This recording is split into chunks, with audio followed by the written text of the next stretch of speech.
À 8h moins le quart, l'interview vérité d'Europe 1. Thomas, vous recevez ce matin Gaël Tchakaloff, qui publie aux éditions Flammarion Lapins et merveilles. Comme le titre ne l'indique pas, ce livre, Lapins et merveilles, est consacré à Alain Juppé, auprès de qui Gaël Tchakaloff a passé 1 an et demi. Bonjour Gaël Tchakaloff. Bonjour Thomas Soto. On m'a dit il faut que tu reçoives cette femme, elle est dingue, elle a décidé de secouer Alain Juppé. Alors déjà, c'est quoi ce titre, Lapins et merveilles? Ça veut dire quoi? Alors, d'abord, Lapins et merveilles, lapin d'abord, parce qu'il regarde tout le temps sa montre. Donc j'ai pensé au lapin d'Alice.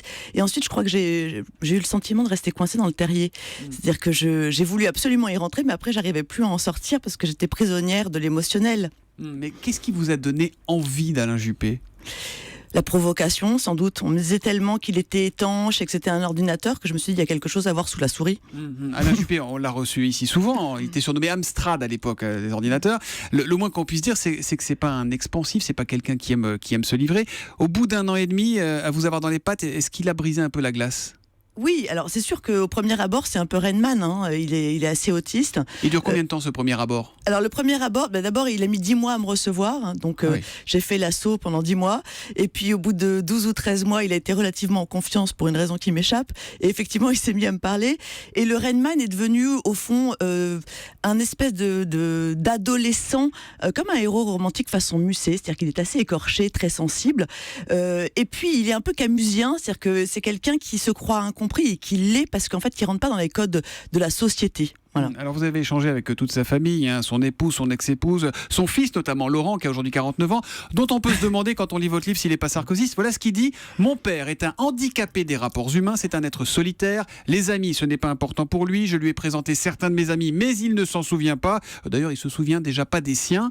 Pour la rencontre entre un homme et un peuple, hein, la présidentielle c'est pas gagné, hein. Non mais je pense qu'il se souvient. Ce qu'on peut pas lui enlever, c'est que c'est un homme d'État et c'est un chef. Après, c'est vrai qu'il a une attention aux autres qui est relativement sélective, on va dire. Mais c'est quoi? C'est toute sa vie, toute sa carrière, le fait qu'il vous parle, c'est quoi? C'est au service de son ambition? C'est ça son vrai moteur? C'est le pouvoir, c'est l'ambition? Je ne crois pas que ça soit le pouvoir, je ne crois pas non plus que ça soit l'ambition. Je pense que ça a été un champion de l'ambition et qu'aujourd'hui il veut être champion de la légitimité. C'est quelqu'un dont le moteur et quand même l'orgueil, c'est-à-dire qu'il pense qu'il va faire mieux que les autres s'il dirige la France. Mais il doit détester que vous racontiez tout ça, parce que quelqu'un qui met 10 mois à briser la glace... Je pense que, je ne sais pas s'il déteste, parce que je pense qu'il a suffisamment de recul et de distance aux choses pour comprendre que peut-être ça peut aussi, il peut aussi gagner en densité humaine, hein, parce que jusqu'à maintenant c'était Amstrad.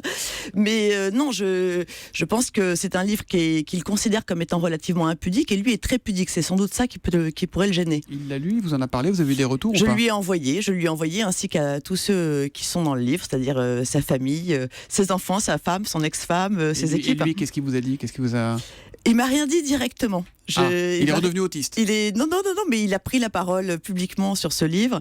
Il a dit vraisemblablement que j'étais vibrillonnante et que le livre me concerne, accordait plus de place à Gaël Tchakaloff qu'à Alain Juppé. Donc je pense que j'ai réussi à lui piquer la vedette. Alors en même temps, je ne sais pas si vous lui rendez vraiment service, parce qu'on a l'impression qu'il n'est pas d'ici, hein, qu'il n'est pas de chez nous. Encore un extrait, vous racontez une scène à Ibiza en boîte de nuit. C'est toujours Laurent, son fils, qui parle.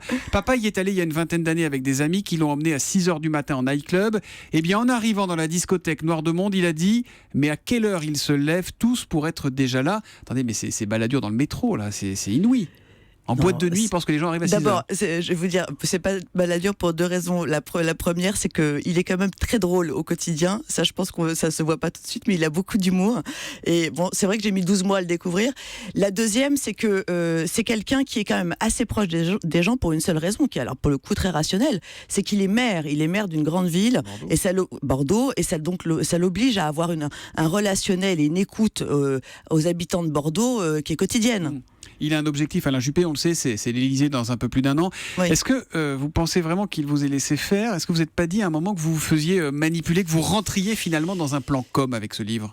Alors non, parce que jusqu'au dernier moment, ils ont vraiment essayé de me sortir de leur bureau, de me sortir de leur famille. Mais qui Parce que si lui est d'accord pour vous parler. Alors, en premier, le directeur, il va me détester si je dis ça, le directeur de campagne, Gilles Boyer, mais enfin, il a fait son travail. Hein.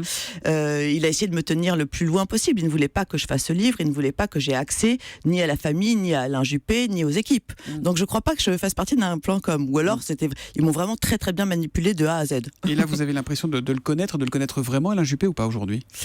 Je pense que je le connais relativement bien. En tout cas, ses proches me disent que le livre est un polaroïd, un instantané extrêmement juste. On a l'impression que vous êtes très sensible à la vie de ses proches et aux compliments que vous avez derrière. Alors du coup, Non, ça j'ai pose pas un peu des la question de la compliments, hein. distance que vous avez par Non, rapport à votre projet, non ? Non, mais je pense que maintenant j'ai de la distance. En revanche, j'assume complètement le fait que quand on vit 18 mois avec quelqu'un, forcément on s'attache un petit peu à son sujet. Enfin, vous à lui, mais lui pas trop à vous, visiblement, si vous n'avez pas donné de nouvelles depuis. Je vous remercie, demandez-lui, Je sais posez-lui la pas, question. Non, mais moi qu'il j'étais vous un petit envoie peu un comme un message, vous avez votre policier sous téléphone. couverture, c'est-à-dire que au fond, j'ai pris des verres avec eux, j'ai vécu avec eux, je les ai suivis en meeting, j'ai dîné avec eux, etc.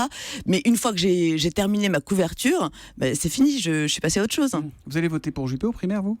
Et vous allez voter pour qui ? Moi, j'ai pas fait de livre sur Juppé. Moi, je ne fais pas une sorte de déclaration C'est une question. Non, d'amour je vous à réponds Juppé. franchement, c'est une question que je me suis pas posée parce que moi, je me suis tellement intéressée à l'homme que je vois plus l'homme politique.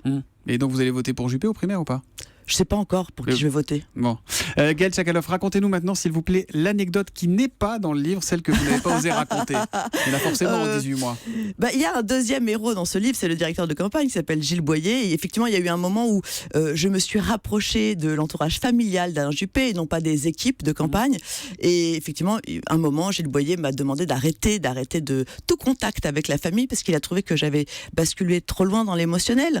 Et surtout, j'avais plus besoin de lui pour les voir. Donc, il m'a convoqué pour me demander d'arrêter. Il a très bien fait son travail. Je n'ai pas respecté ses ordres. Très bien. Ça donne un livre qui s'appelle Lapins et merveilles, 18 mois ferme avec Alain Juppé. C'est donc signé Gaël Tchakaloff, livre publié chez Flammarion. Merci et bonne journée à vous. Merci à vous.